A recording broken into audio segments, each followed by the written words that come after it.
سیاسی و سماجی رہنما میاں ظہیر الدین بابر مناوا، سابقہ ناظم میاں عابد مناوا میاں شہزاد یونس کی طرف سے کینال 4 سوسائٹی کے آفس میں بلوچستان کے finance minister Mir Khalid Khan, interior minister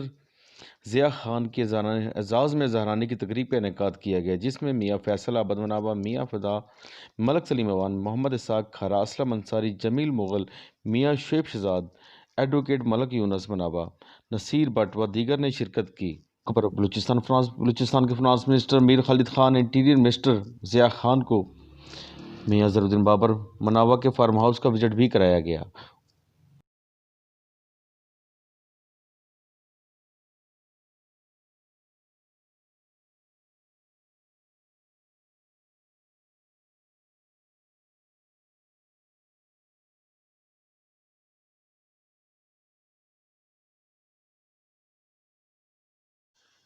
camera مین فرحان شیخ کے ساتھ اسلم ابراہیم، سٹی ون نیوز، لاہور۔